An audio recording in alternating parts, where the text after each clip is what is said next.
Hello everyone, welcome to our YouTube channel Mind Wave Classes. SSC GD exam 2018 से लेकर के 2024 तक के सभी ओरिजिनल क्वेश्चंस पेपर का सलूशन आपको चैनल के प्लेलिस्ट में मिल जाएगा। प्लेलिस्ट बना हुआ है। यहाँ पर देखिए क्वेश्चन नंबर 51 है। रवि, मनीष तथा नवीन अकेले किसी कार्य को 30 दिन, 15 दिन तथा 10 दिन में पूरा कर सकते हैं। तो यहाँ पर देखिए पहले तीनों को लिख लेंगे अलग अलग। रवि किसी कार्य को 30 दिन में, मनीष उसी कार्य को 15 दिन में तथा नवीन उसी कार्य को 10 दिन में पूरा कर सकता है। अब यहाँ पर देखिए तीनों का एलसीएम यहाँ पर निकालेंगे 30, 15, 10 का, तो टोटल वर्क आ जाएगा 30। तीनों का एलसीएम 30 है तो यही टोटल वर्क आ गया। तो रवि की कार्य क्षमता निकालना, तो 30 से भाग करेंगे 30 में तो एक बार जाएगा, तो रवि की कार्य क्षमता 1 होगी। मनीष की कार्य क्षमता 2 हो जाएगी 15 से भाग करने पर, और नवीन की कार्य क्षमता 3 हो जाएगी। तीनों की कार्य क्षमता निकालेंगे। अब आगे प्रश्न पढ़ेंगे। वे मिलकर कार्य आरंभ करते हैं परंतु रवि कार्य शुरू होने के 2 दिन पश्चात कार्य छोड़ देता है। तो 2 दिन तक तो तीनों काम करेंगे, तो तीनों की कुल स्पीड यहाँ पर पहले लिख लेते हैं। तीनों की कुल स्पीड यहाँ हो जाएगी 6, और 2 दिन काम करेंगे तो 6 दूनी 12 काम हो जाएगा। तो यहाँ पर 12 काम माइनस कर देंगे, तो 30 में जब 12 घटाएंगे तो 18 काम बचेगा। अब देखिए यहाँ से रवि को रिमूव कर देंगे, रवि क्योंकि ये छोड़ देता है 2 दिन कार्य सब काम करने के बाद। अब बचे मनीष और नवीन। तो मनीष और नवीन की यहाँ पर कार्य क्षमता टोटल हो गई 5। अब कह रहा कि 3 दिन बाद मनीष भी कार्य छोड़ देता है, तो 3 दिन तक तो करेंगे साथ में दोनों लोग, तो 5 3 15 काम करेंगे। दोनों की कुल स्पीड 5 है और 3 दिन करेंगे तो 15 काम करेंगे। तो 18 में जब 15 घटाएंगे तो अब शेष कार्य बचेगा 3। अब यहाँ से मनीष को भी रिमूव कर देंगे। अब बचा नवीन, तो नवीन शेष कार्य करेगा जो कि 3 बचा है और अपनी स्पीड से करेगा। तो टाइम निकालना है, तो टोटल वर्क अपान इफिशियंसी होता है। टोटल वर्क यहाँ देखिए 3 है और उसकी इफिशियंसी नवीन की 3 है, तो 3 से भाग करेंगे 3 में, तो यहाँ पर टाइम आ जाएगा। मतलब नवीन अकेले शेष कार्य को 1 दिन में कर सकता है। तो इस तरह से इसका ऑप्शन नंबर 2 करेक्ट है। नेक्स्ट क्वेश्चन देखिएगा। क्वेश्चन नंबर 52 है। एक वर्ग तथा एक वृत्त का परिमाप समान है। यदि वृत्त का क्षेत्रफल 2464 सेंटीमीटर स्क्वायर है तो वर्ग का क्षेत्रफल क्या होगा। यहाँ पर देखिएगा वर्ग और वृत्त का परिमाप यानी परिधि समान है, तो वृत्त की परिधि निकालना है। तो देखिए वृत्त का क्षेत्रफल दिया हुआ है, तो देखिए इसका तरीका होता है निकालने का। सबसे पहले एक लाइन आप याद कर लीजिए, वृत्त की त्रिज्या, परिधि और क्षेत्रफल। यहाँ पर वृत्त की त्रिज्या, वृत्त की परिधि और वृत्त का क्षेत्रफल। यहाँ पर त्रिज्या यदि 7 सेंटीमीटर है तो परिधि होती है 44 और क्षेत्रफल होता है 154।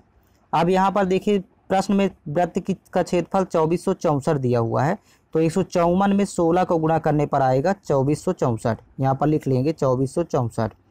तो देखिए क्षेत्रफल 16 गुना है तो परिधि हो जाएगी 4 गुना, क्योंकि इसका वर्गमूल निकालेंगे 16 का तो 4 आएगा। तो परिधि में 4 का गुणा करेंगे, तो देखिए परिधि होगी वृत्त की 4 चौक 16, 4 चौक 16 1 17, 176 सेंटीमीटर। यदि क्षेत्रफल 2464 है तो परिधि 176। अब देखिए वर्ग का परिमाप और वृत्त का परिमाप आपस में समान है। वर्ग का परिमाप होता है 4 गुणे भुजा और वृत्त का परिमाप यहाँ निकाल चुके हैं 176। इस तरह डायरेक्ट निकालेंगे तो यहीं से वर्ग की भुजा आ जाएगी। 4 से कैंसिल आउट करेंगे, 4 1 कम 4, देखिए 4 चौक 16, 4 चौक 16, तो वर्ग की भुजा हो जाएगी 44 सेंटीमीटर। अब वर्ग का क्षेत्रफल निकालना है, तो वर्ग का क्षेत्रफल होता है भुजा स्क्वायर, अर्थात 44 का स्क्वायर करेंगे तो 44 स्क्वायर हो जाएगा 1936। 44 का स्क्वायर होता है 1936 सेंटीमीटर स्क्वायर, यही वर्ग का क्षेत्रफल हो जाएगा। तो आपको इस तरह सॉल्व करना है, पहले भुजा निकालेंगे फिर इसके बाद क्षेत्रफल। यहाँ पर इसका ऑप्शन नंबर 4 करेक्ट है। नेक्स्ट क्वेश्चन देखिएगा। क्वेश्चन नंबर 53 है। 6 संख्याओं n1, n2, n3, n4, n5 तथा n6। यहाँ पर 6 संख्याएं, इनका औसत ये है।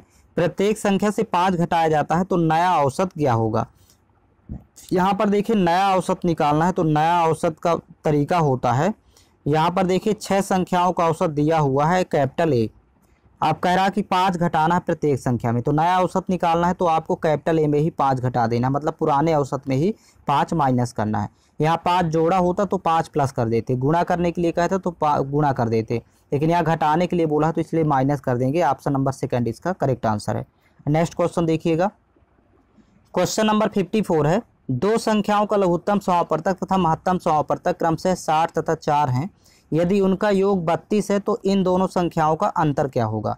सबसे पहले यहाँ पर देखिएगा लघुत्तम और महत्तम दिया हुआ है, तो दोनों संख्याओं का ए इंटू बी फाइंड करेंगे। एलसीएम एचसीएफ दिया हुआ है, ए इंटू बी बराबर होता है एलसीएम अपान एचसीएफ, ये इसका तरीका है। तो 4 से भाग करेंगे तो 15 बार जाएगा, तो ए इंटू बी 15 प्राप्त हुआ। फिर यदि देखिए एचसीएफ के साथ योग दिया है तो ए प्लस बी फाइंड कर लेते हैं। ये इसका सॉल्व करने का तरीका होता है, ए प्लस बी बराबर होता है योग बटे एचसीएफ। 4 से जब भाग करेंगे तो 4 8 32, 8 बार जाएगा। अब यहाँ पर देखिएगा कंडीशन दोनों हो गई कि गुणा करने पर 15 प्राप्त हो, जोड़ने पर 8, तो 5 और 3 लेंगे यहाँ पर संख्याएं, वो दो संख्याएं होंगी 5 और 3। यहाँ पर 5 और 3 प्लस करेंगे तो 8 होगा, और 5 इंटू 3 करेंगे तो 5 3 15, अर्थात ए बराबर हो जाएगा 5 और बी बराबर हो जाएगा 3। अब इसमें देखिएगा कह रहा कि दोनों संख्याओं का अंतर ज्ञात करें, तो अंतर का आप फार्मूला याद रखिए, अंतर बराबर होता है एचसीएफ इंटू ए माइनस बी, एचसीएफ इंटू ए माइनस बी। एचसीएफ 4 दिया हुआ है प्रश्न में, और ए और बी की वैल्यू 5 आ गई, तो 5 माइनस 3, सॉरी 5 और 3 है, तो 5 में 3 घटाएंगे तो यहाँ 2 प्राप्त होगा, तो 4 इंटू जब 2 करेंगे तो 4 दूनी 8 आ जाएगा अंतर। तो इसका ऑप्शन नंबर सेकेंड करेक्ट है। नेक्स्ट क्वेश्चन देखिएगा, क्वेश्चन नंबर 55 है, पुनीत 7 किलोमीटर प्रति घंटा गति से अपने दफ्तर जाता है तथा 90 किलोमीटर प्रति घंटा गति से अपने घर वापस आता है, तो पूरी यात्रा के लिए पुनीत की औसत गति क्या होगी। इस तरह के प्रश्न में डायरेक्ट ट्रिक लगा देते हैं। ये फर्स्ट वैल्यू x कहलाती है, मान लेते हैं सेकंड को y। तो देखिए दूरी निश्चित है तो औसत गति निकालना है, अर्थात एवरेज स्पीड फाइंड करना है। यहाँ पर लिख लेंगे average speed equal to, sorry average speed equal to 2xy, ये फार्मूला ही होता है, अपान x प्लस वाई। ये फर्स्ट वैल्यू x है और सेकेंड वैल्यू y है। अब यहाँ पर वैल्यू पुट कर देंगे तो 2 इंटू हो जाएगा 60 इंटू 90 यानी 90, और बटे हो जाएगा यहाँ पर 60 प्लस 90, 60 प्लस 90। अब यहाँ पर देखिएगा ऊपर तो 2 गुणे 60 गुणे 90 ही लिखेंगे, नीचे जोड़ेंगे आपस में तो 9 6 15 होता है, अर्थात 150 हो जाएगा जोड़ने पर। अब यहाँ पर कैंसिल आउट कर देंगे तो 30 से कैंसिल आउट करते हैं, 30 दूनी 60 और 30 पंचे होता है 150, फिर 5 से 5 एकम 5, 18 पंचे 90। तो देखिए यहाँ पर 15 का गुणा 2 और 2 से करेंगे तो 15 दूनी 30 दूनी यहाँ पर 60, सॉरी यहाँ पर 15 आ गए, सॉरी 18 आएगा, 18 पंचे 90, 18 चौक 72 हो जाएगा, 18 दूनी 36 दूनी 72, 72 किलोमीटर प्रति घंटा, ये आ जाएगी स्पीड किलोमीटर प्रति घंटा में। अब मीटर प्रति सेकंड में कन्वर्ट करना है तो 5/18 का गुणा कर देंगे यहीं पर, तो ये कन्वर्ट हो जाएगी मीटर प्रति सेकंड में। था 18 एकम 18, 18 चौक 72, तो 4 पंचे 20, 20 मीटर प्रति सेकंड ये औसत चाल हो जाएगी मीटर प्रति सेकंड में। इसका ऑप्शन नंबर 4 करेक्ट है। नेक्स्ट क्वेश्चन देखिएगा, क्वेश्चन नंबर 56 है, यदि मनोज 486 रुपये में 324 टाफियाँ खरीदता है तो 50% लाभ कमाने के लिए उसे 90 रुपये में कितनी टाफियाँ बेचनी चाहिए। यहाँ पर पहले वैल्यू जो लिखी है उसको लिख लेते हैं, 486 यहाँ पर वैल्यू है, देखिएगा 486, सॉरी यहाँ 486 रुपये में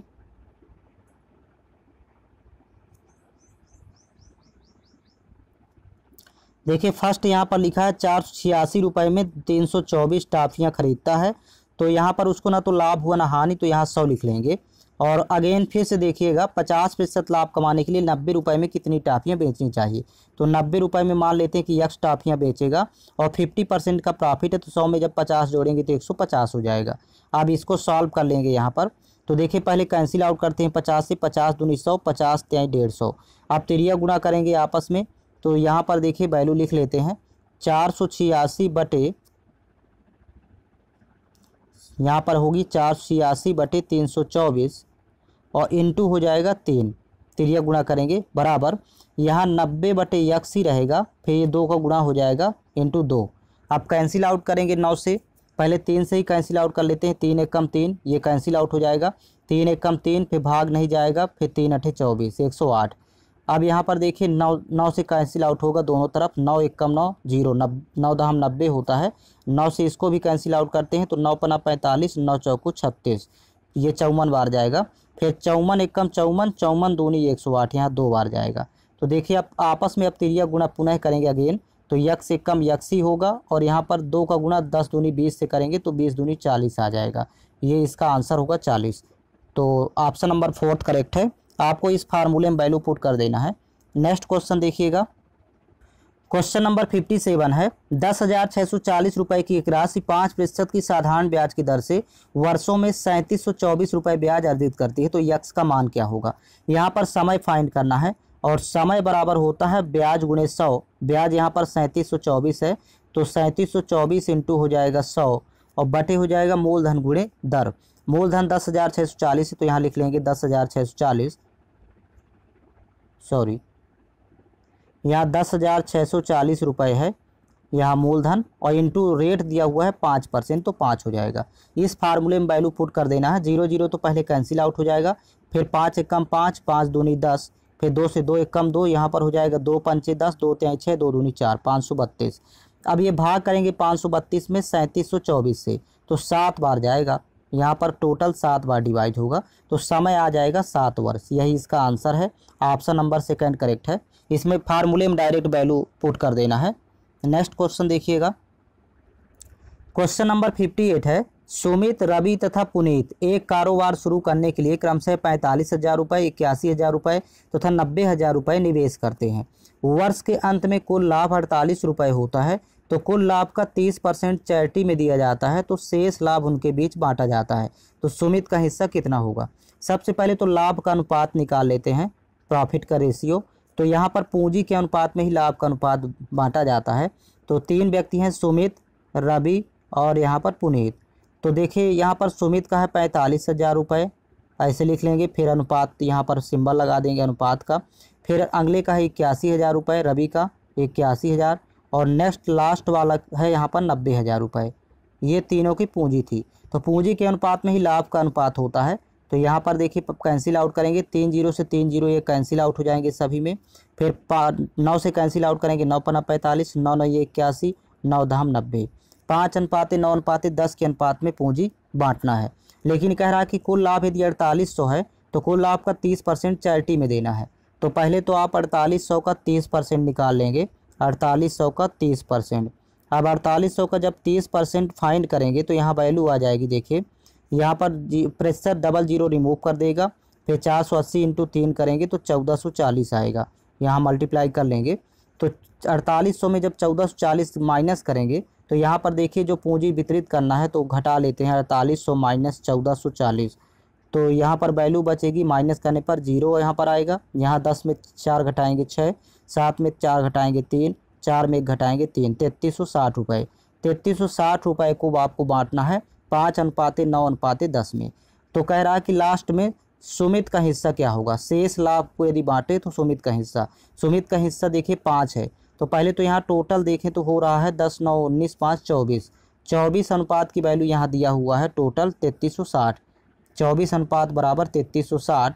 तो 1 अनुपात की निकालेंगे तो पहले 4 से कैंसिल आउट हो रहा है, 4 छंग 24, यहाँ 4 8 32, 4 दूनी 4 चौक 16 और 1 0। फिर 6 से कैंसिल आउट कर देंगे, 14 छंग 84, 140। 1 अनुपात की वैल्यू 140 आ जाएगी। हमें निकालना है 5 अनुपात की वैल्यू। तो 5 अनुपात की जब निकालना है तो 5 इंटू कर देंगे 140, तो 14 पंचे 70, यहाँ पर हो जाएगा 700 रुपये। तो सुमित का हिस्सा आ जाएगा 700, जो कि ऑप्शन नंबर फर्स्ट में दिया हुआ है। तो इस तरह सॉल्व करेंगे।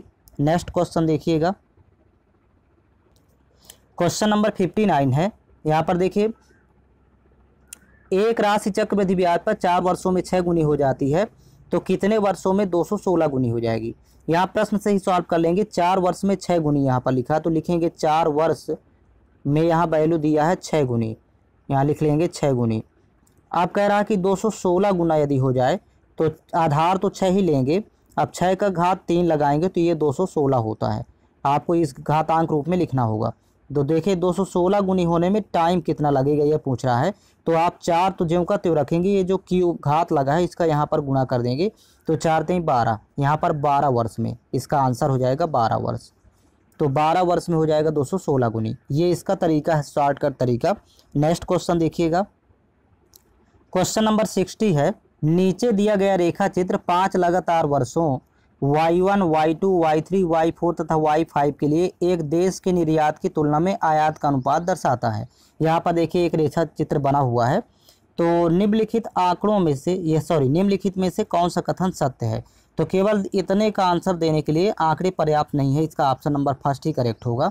इसमें और भी आंकड़े देता तो फिर इसमें निकाला जा सकता था।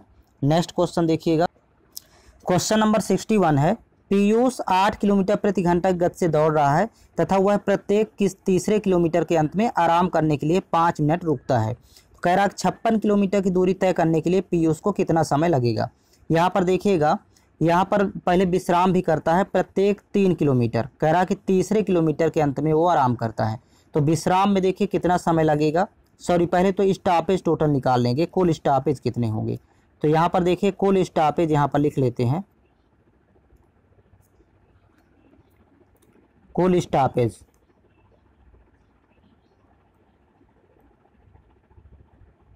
तो यहाँ पर देखिए टोटल 56 किलोमीटर है, तो 56 में भाग कर देंगे। यहाँ पर 8 किलोमीटर प्रति घंटा की गति से जाता है और 3 किलोमीटर में वो प्रत्येक तीसरे किलोमीटर के अंत में वो आराम करता है।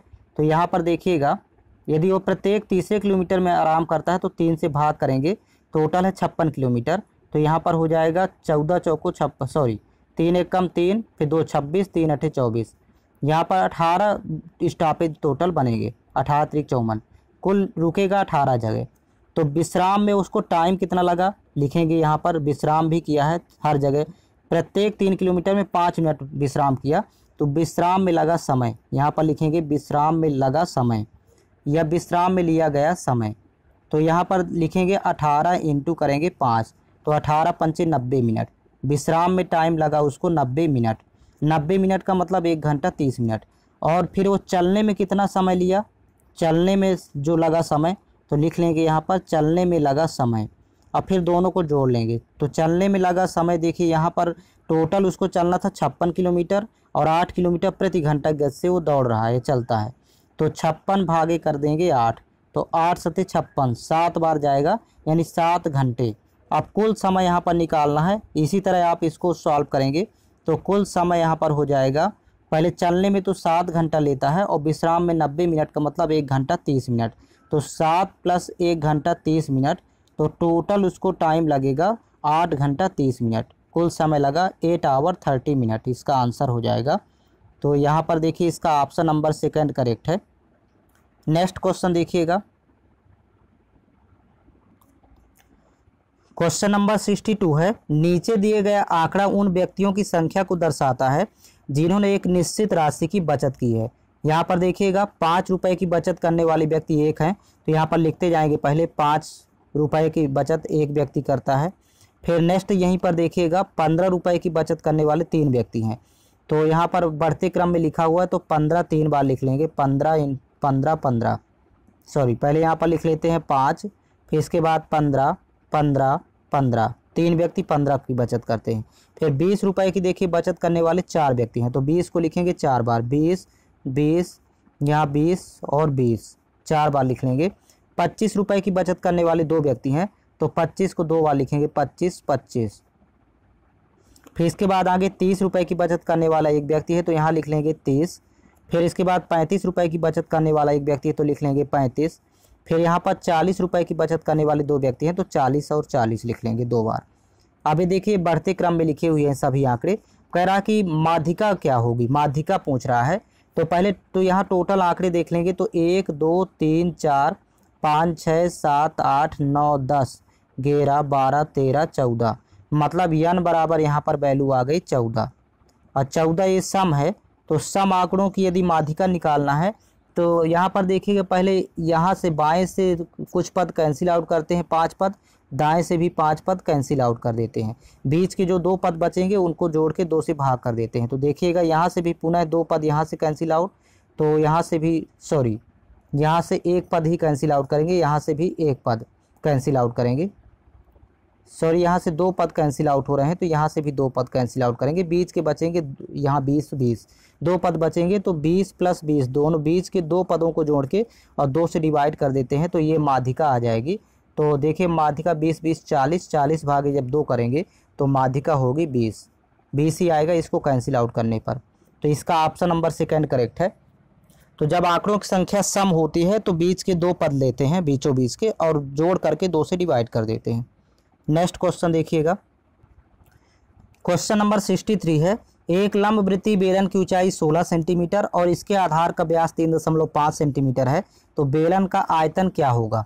यहाँ पर देखिएगा ऊंचाई 16 सेंटीमीटर है और व्यास 3.5 सेंटीमीटर, तो लिख लेंगे यहाँ पर ऊंचाई h बराबर 16 सेंटीमीटर और व्यास दिया हुआ है 3.5 सेंटीमीटर।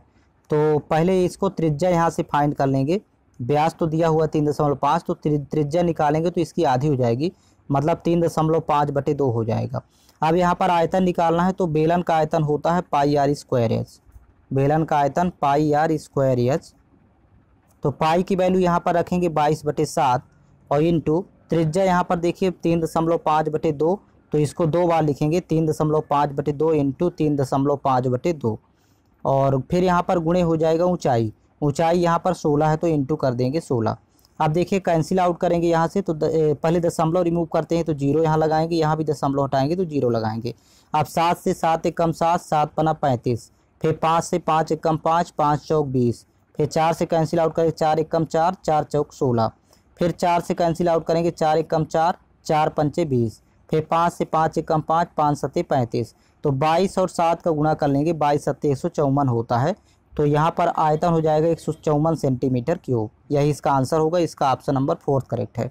नेक्स्ट क्वेश्चन देखिएगा, क्वेश्चन नंबर 64 है, 6 सही 1/2, इसको लिखेंगे 6 दूनी 12 1 13/2। तो यहाँ पर सॉल्व भी करते जाएंगे, ये 13/2 हो गया, फिर यहाँ पर प्लस, यहाँ 80 भागे 40 है तो 2 बार जाएगा, 40 दूनी 80 2 आएगा, माइनस, अब यहाँ पर देखिए 30/7 है तो लिखेंगे 30/7 और फिर आपका मतलब होता है इंटू, यहाँ गुणा हो जाएगा, ब्रैकेट में देखिए कितना आता है, तो 3 × 15, 15 में 1 घटाएंगे तो 14, 14 यहाँ पर वैल्यू 3 आएगी।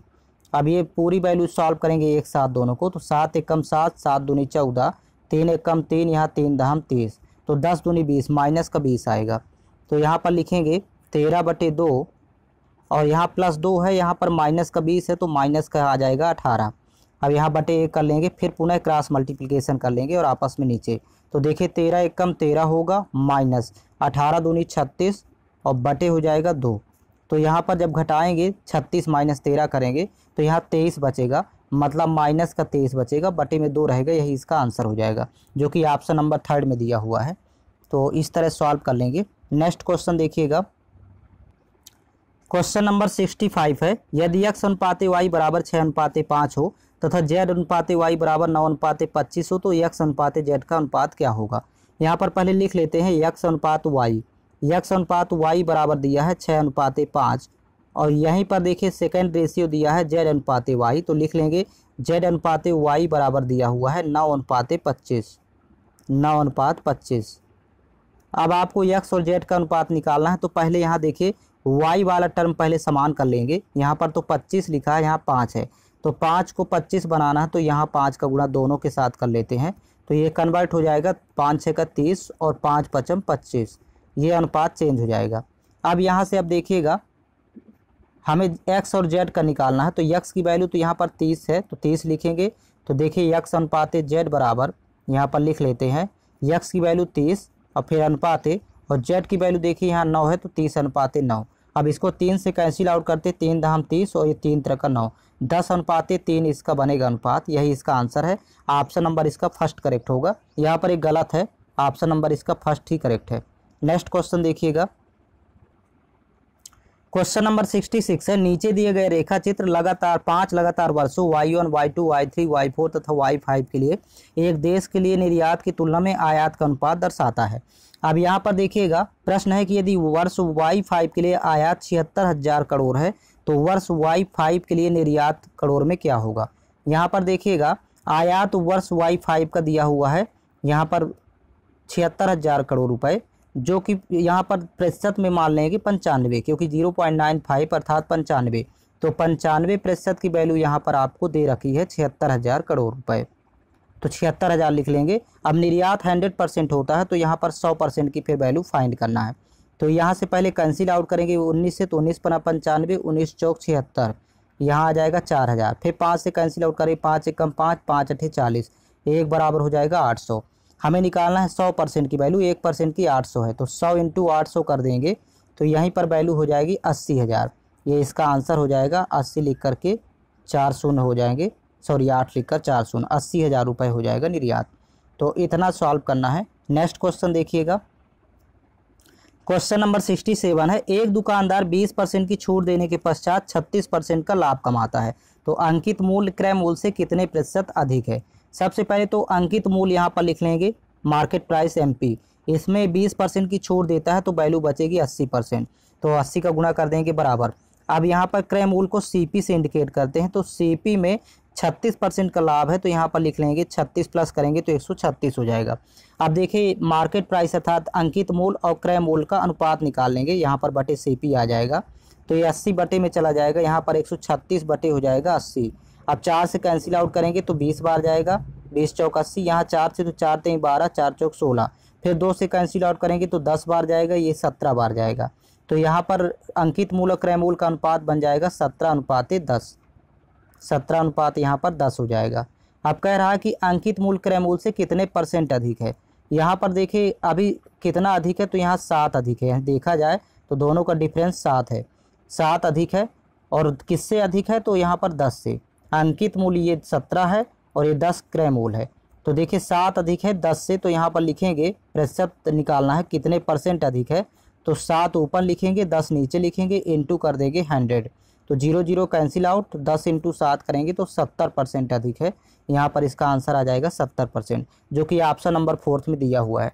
तो पहले आपको रेशियो फाइंड करना है MP और CP का, अर्थात मार्केट प्राइस और कॉस्ट प्राइस का रेशियो फाइंड करेंगे। नेक्स्ट क्वेश्चन है, नेक्स्ट क्वेश्चन देखिएगा, यहाँ पर देखिए 4/2 है, यहाँ वैल्यू लिखते जाएंगे, 4 में 2 से भाग करेंगे 2 आएगा, फिर +2 है तो यहाँ पर लिखेंगे +2, फिर माइनस, यहाँ पर देखिए ऊपर गुणा करेंगे 1 और 1 का तो 1 ही रहेगा, नीचे हो जाएगा 4 चौक 16, सॉरी एक बार यहाँ से देखिएगा 2 + 2 माइनस 1/16, फिर यहाँ पर बटे वाली वैल्यू लिखेंगे तो 8 यहाँ पर ज्यों का त्यों लिखेंगे, फिर माइनस और 3, यहाँ पर ये भाग है तो भाग को जैसे गुणे में लगाएंगे तो 4/1 हो जाएगा, 1/4 को लिखेंगे 4/1, तो नीचे का 1 नहीं लिखा जाता, प्लस यहाँ 6 हो गया। इसी को सॉल्व कर लेना है, तो यहाँ 2 2 4 होगा और 4 यहाँ माइनस 1/16 और फिर बटे हो जाएगा। देखिए यहाँ पर 3 × 4 करेंगे 3 चौक 12 होगा, और यहाँ 8 और 6 को जोड़ेंगे तो 14, 14 में 12 घटाएंगे तो यहाँ वैल्यू 2 बचेगी। अब इसको देखिए ऊपर यहाँ पर फ्रैक्शन बन जाएगी, दो फ्रैक्शन है, तो 16 चौको 64, 64 में 1 घटाएंगे तो यहाँ वैल्यू 63 और बटे हो जाएगा। यहाँ पर 2 × 16 करेंगे तो 2 इंटू हो जाएगा 16।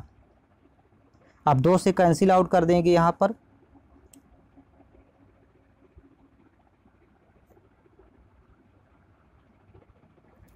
सॉरी यहाँ पर 8 होगा, 4 दूनी 8, यहाँ पर ये मिस्टेक हो गया है, 4 दूनी 8 होगा, यहाँ भी 8 होगा, तो 8 चौक 32, 32 में घटाएंगे 33, तो यहाँ पर 33 बटे, और ये जो 8 है तो नीचे 8 आएगा, तो 8 दूनी 16 हो जाएगा। अगेन फिर से देख लीजिएगा इसको, पहले यहाँ पर 4 में 2 से भाग करेंगे तो वैल्यू 2 आएगी, फिर यहाँ +2 माइनस ऊपर 1 1 का में 1/4 दूनी 8 दूनी 16 हो जाएगा, सॉरी 4 दूनी यहाँ पर 8 होगा, यहाँ पर 8 लिखेंगे, फिर बटे यहाँ पर 8 ही रहेगा, और यहाँ 6 है तो 8 से 14 डायरेक्ट लिख लेते हैं 14, माइनस यहाँ पर 3 है तो 3 लिखेंगे, और ये भाग का सिंबल जैसे गुणे में कन्वर्ट करेंगे तो ये 1/4 का उल्टा हो जाएगा 4/1, तो 3 चौक 12, 14 में जब 12 घटाएंगे तो यहाँ पर वैल्यू बचेगी 2, और ऊपर यहाँ पर देखिए 2 2 जोड़ेंगे तो 4 आएगा, 4 माइनस 1/8, और यहाँ पर बटे यहाँ पर 2 बचेगी वैल्यू, तो यहाँ पर देखिए 8 चौक 32, 32 में 1 घटाएंगे तो 33, 33 बटे, और ये 8 का गुणा कर देंगे 2 के साथ, तो 8 इंटू 2 हो जाएगा, तो यहीं पर हो जाएगा 33/16, 8 दूनी 16, ये इसका आंसर हो जाएगा।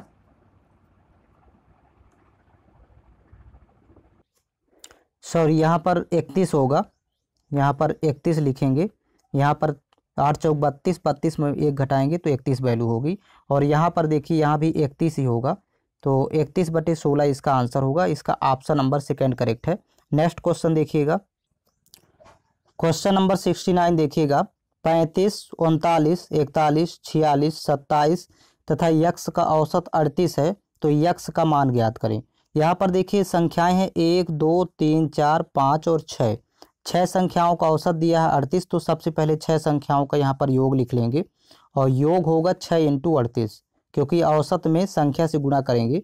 तो यहाँ पर योग आएगा छह संख्याओं का। यहाँ पर देखिए 6 अट्ठे 48 हासिल 4, 6 त्रिक 18, 18 4 22, 228। छह संख्याओं का योग 228 हो जाएगा। और इन छह संख्याओं को यहाँ पर जब प्लस करेंगे तो यक्स को तो ज्यों का त्यों लिखेंगे, ये पांच संख्याएं यहाँ पर प्लस होंगी, तो इनको जोड़ने पर वैल्यू आएगी 188। यहाँ 188 प्लस एक्स बराबर ये 228 के कर देंगे, तो यक्स बराबर 188 पक्षांतर करेंगे तो 228 माइनस 188।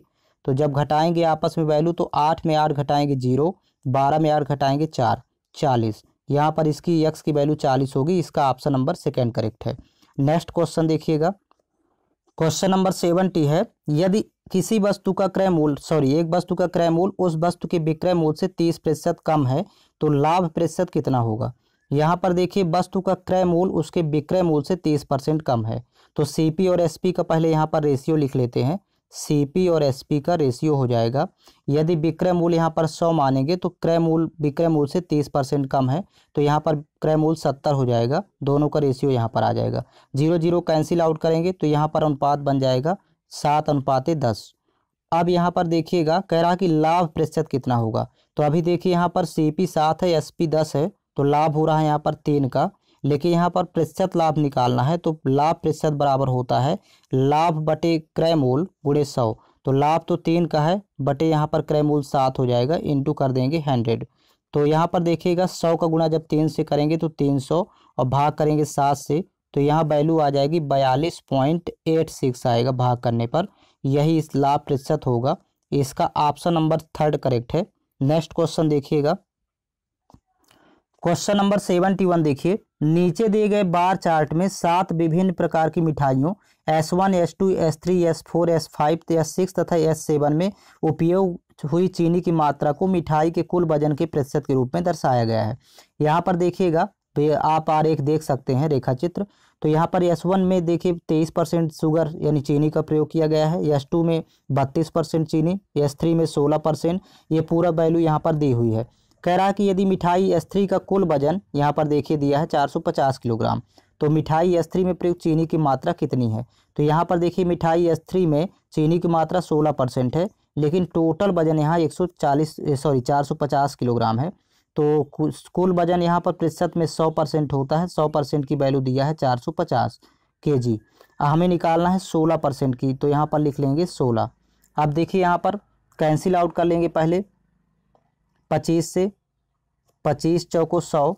यहाँ पर देखिए 25 से जब कैंसिल आउट करेंगे तो 25 से कम 25 और यहाँ पर बचेगी वैल्यू 20, तो 25 अट्ठे 200, 18 बार जाएगा।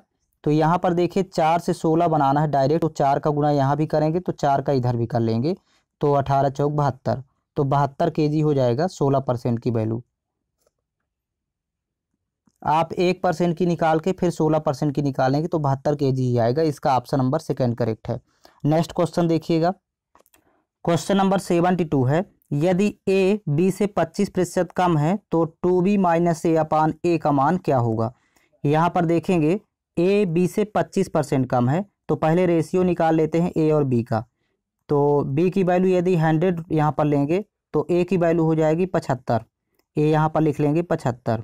अब दोनों का अनुपात देखिए यहाँ पर कैंसिल आउट कर लेते हैं, 25 से 75, 25 चौको 100, तो अनुपात बन जाएगा 3:4।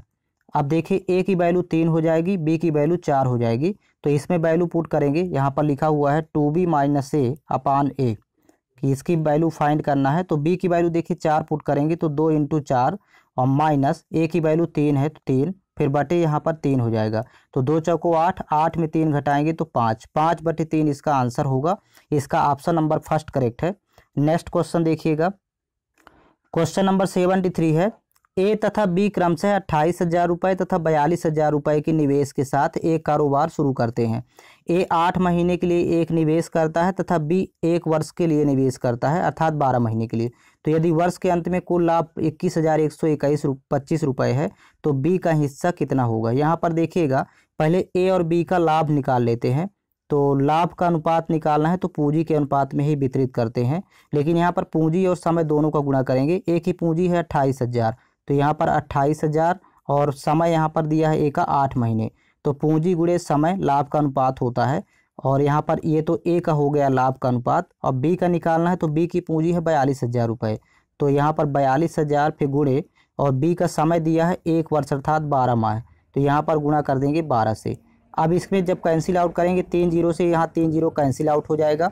फिर 14 से कैंसिल आउट करेंगे, 14 दूनी 28, 14 त्रिक 42।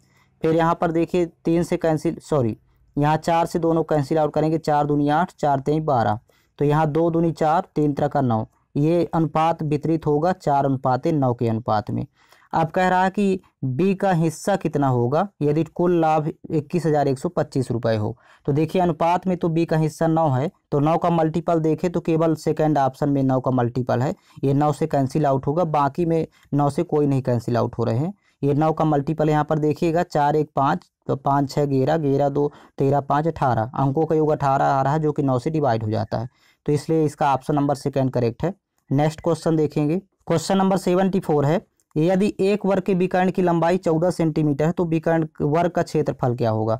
अच्छा, वर्ग के विकर्ण की लंबाई यहाँ पर 14 सेंटीमीटर है, तो वर्ग का विकर्ण होता है भुजा √2, a √2, और ये बराबर दिया है 14।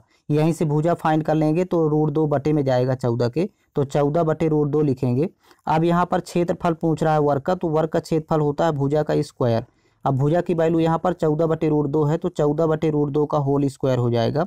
अब इसको देखिए दोनों में स्क्वायर लगाएंगे, 14 का स्क्वायर होता है 256, और यहाँ पर बटे √2 का जब स्क्वायर करेंगे तो यहाँ पर 2 आ जाएगा। तो जब इसको कैंसिल आउट करेंगे, सॉरी 14 का यहाँ पर स्क्वायर 196 होगा, यहाँ पर वैल्यू 196 लिखेंगे, और बटे हो जाएगा 2, तो 2 से कैंसिल आउट करेंगे तो यहाँ 2 नहीं 18, 2 8 16, 98 बार जाएगा, तो यहाँ पर इसका आंसर हो जाएगा 98 सेंटीमीटर स्क्वायर। ये वर्ग का क्षेत्रफल होगा, इसका ऑप्शन नंबर थर्ड करेक्ट है। नेक्स्ट क्वेश्चन देखेंगे, क्वेश्चन नंबर 75 है, ए अकेले एक कुर्सी 40 दिन में बना सकता है तथा बी अकेले उसी कुर्सी को 24 दिन में बना सकता है।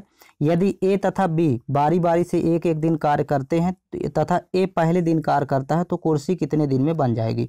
यहाँ पर देखिएगा ए बना सकता है एक कुर्सी को 40 दिन में, तो पहले यहाँ पर वैल्यू लिख लेंगे,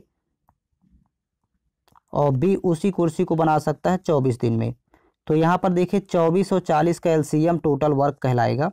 तो यहाँ पर 24 40 का जब एलसीएम निकालेंगे तो 120 आ जाएगा। 24 40 का एलसीएम आप यहाँ पर फाइंड करेंगे।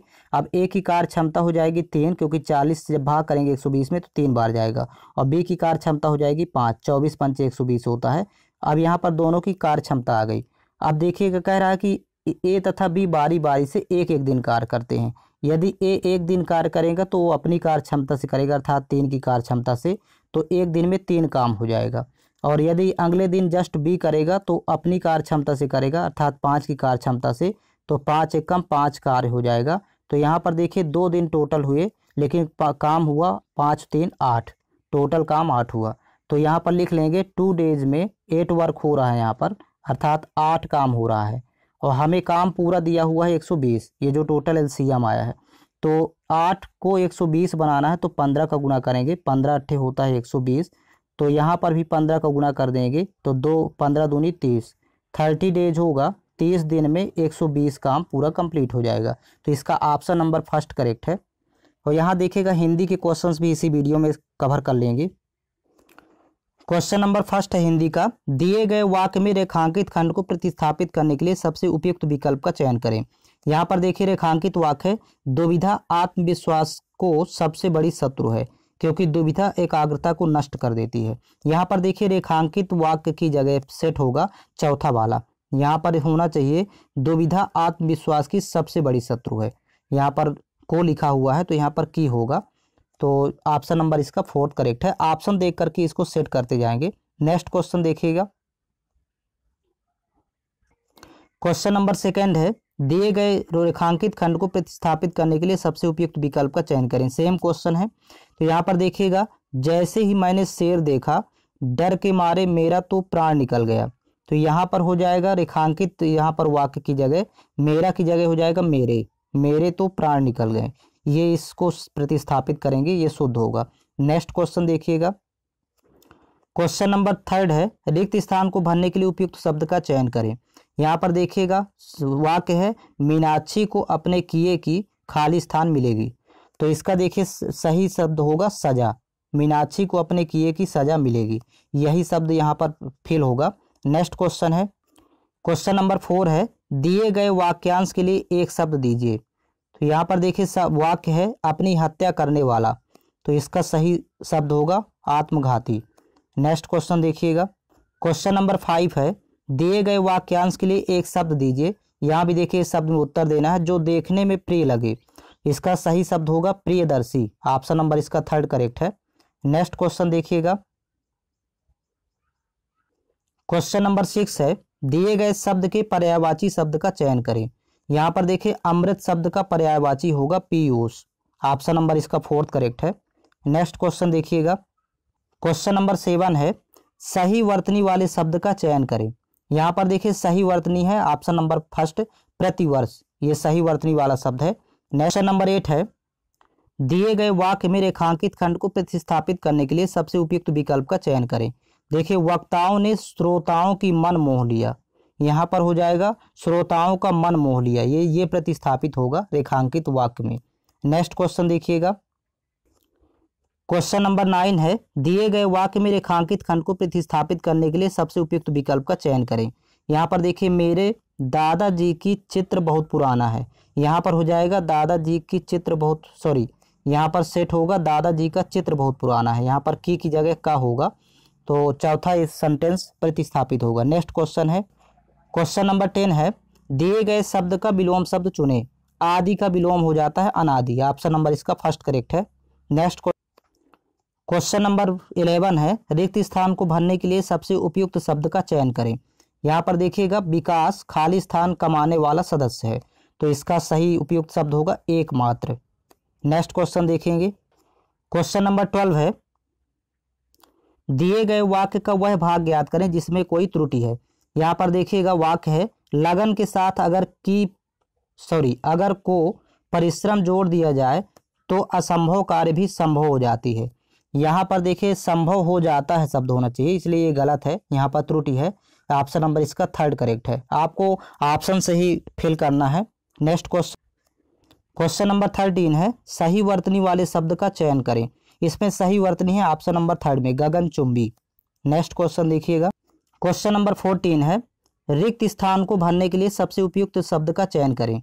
यहाँ पर देखिए सेंटेंस है, जैसे ही अध्यापक महोदय आए तो कक्षा में खाली स्थान हो गई, तो यहाँ पर कक्षा हो जाएगी शांत। ऑप्शन नंबर 1st करेक्ट होगा। क्वेश्चन नंबर 15 है, रिक्त स्थान को भरने के लिए सबसे उपयुक्त शब्द का चयन करें। देखिए यहाँ पर सेंटेंस है कोयल खाली स्थान रही है, तो इसका 2nd ऑप्शन होगा कोयल कूक रही है। नेक्स्ट क्वेश्चन देखिएगा, क्वेश्चन नंबर 16 है, दिए गए वाक्य का वह भाग ज्ञात करें जिसमें कोई त्रुटि है। यहाँ पर देखिएगा यहाँ सेंटेंस है, भारत की संस्कृति कृषिक संस्कृति है और भारतीय किसान बड़ा कठोरता जीवन जीता है, तो इसका यहाँ पर देखिए त्रुटि होगा बड़ी कठोरता का जीवन जीता है। यहाँ पर ऑप्शन नंबर 4th करेक्ट है, इस सेंटेंस में त्रुटि है। नेक्स्ट क्वेश्चन नंबर 17 है, निम्नलिखित में से उस विकल्प का चयन करें जो अक्ल पर पत्थर पड़ना मुहावरे का अर्थ व्यक्त करता है। तो अक्ल पर पत्थर पड़ना मुहावरे का अर्थ होगा बुद्धि भ्रष्ट हो जाना। ऑप्शन नंबर इसका 4th करेक्ट है। नेक्स्ट क्वेश्चन नंबर 18 है, निम्नलिखित में से उस विकल्प का चयन करें जो आंखों में धूल झोंकना मुहावरे का अर्थ व्यक्त करता है। तो आंखों में धूल झोंकना का अर्थ होगा धोखा देना। ऑप्शन नंबर इसका 4th करेक्ट है। नेक्स्ट क्वेश्चन नंबर 19 है, दिए गए शब्द के पर्यायवाची शब्द का चयन करें। तो यहाँ पर देखिए प्रख्यात, प्रख्यात का पर्यायवाची होगा प्रसिद्ध, ये दोनों एक ही शब्द अर्थ होंगे दोनों के। क्वेश्चन नंबर 20 है, दिए गए शब्द का विलोम शब्द चुने। तो यहाँ पर देखिए आदान, आदान का विलोम होगा प्रदान। ऑप्शन नंबर इसका 1st करेक्ट है। नेक्स्ट यहाँ पर देखिए एक अनुच्छेद दिया गया है, देखिए दिए गए अनुच्छेद में कुछ शब्द हटा दिए गए हैं, तो दिए गए विकल्पों की सहायता से रिक्त स्थान भरें। प्रत्येक संख्या के लिए सबसे उपयुक्त विकल्प का चयन करना है। तो यहाँ पर देखिए पहले यहाँ पर आपके सामने अनुच्छेद दिया हुआ है, तो इसको पढ़ते जाएंगे और विकल्प की सहायता से भरते जाएंगे। तो यहाँ पर देखिए फर्स्ट देखिए विकल्प होगा, यहाँ पर देखिए सफलता की देवी तिलक करने से पहले खाली स्थान लेती है, तो यहाँ पर परीक्षा लेती है, यहाँ पर ऑप्शन नंबर 4th फिट होगा। इसी तरह सेकंड देखिए 20 सेकंड देखेंगे आप, इसी तरह विकल्प की सहायता से फिल करते जाएंगे। फिर से पुनः देखिए वही अनुच्छेद है, और सेकंड विकल्प यहाँ पर देखिए क्या होगा। तो सफलता की देवी तिलक करने से पहले तो परीक्षा लेती है, तो फर्स्ट सेट हो गया था। वह उसी माथे पर खाली स्थान करती है, तो यहाँ पर तिलक, उसी माथे पर तिलक करती है। आगे देखिए, अब इसमें थर्ड वाला विकल्प सेट करना है। तो क्वेश्चन नंबर 20 सेकेंड होगा, सॉरी 23rd नंबर में। अब थर्ड नंबर विकल्प यहाँ पर देखिए क्या होगा। यहाँ पर तो पता चल गया, सफलता की देवी तिलक करने से पहले परीक्षा लेती है, वह उसी माथे पर तिलक करती है जो श्रम की बूंदों से खाली स्थान होता है। तो श्रम की बूंदों से भीगा होता है, इसका ऑप्शन नंबर सेकंड थर्ड विकल्प में फिल होगा। और देखिए नेक्स्ट इसी तरह 24 नंबर चौथा विकल्प आएगा। यहाँ पर देखिए, सफलता की देवी तिलक करने से पहले परीक्षा लेती है, वह उसी माथे पर तिलक करती है जो श्रम की बूंदों से भीगा होता है। जो व्यक्ति श्रम से कतराते हैं और कर्तव्य से विमुख होते हैं, वे विशेष दुविधा सुविधा की प्रतीक्षा करते हैं। यहाँ पर प्रतीक्षा होगा ऑप्शन नंबर सेकंड फोर्थ विकल्प में। फिर 5 नंबर में देखिए, उन्हें उनके सपने कभी भी सफलता में परिणत नहीं हो सकते, इसलिए समय के देवता का सम्मान करने के लिए हर, अब खाली स्थान में देखिए 5 नंबर अगले क्वेश्चन में है। देखिए 5 नंबर में क्षण भरेंगे। यहाँ पर उन्हें हर क्षण को अवसर बनाना तथा समय नियोजन करना आवश्यक है। तो ये इस तरह से पूरा फिल हो गया अपठित गद्यांश था जो। तो इसमें इतने ही क्वेश्चन थे। नेक्स्ट क्वेश्चंस पेपर आपको अगली क्लास में मिलेगा, जो कि चैनल के प्लेलिस्ट में उपलब्ध करवा दिया जाता है। और 2018 से लेकर के 2024 तक के सभी ओरिजिनल क्वेश्चंस पेपर का सलूशन आपको प्लेलिस्ट में मिल जाएगा।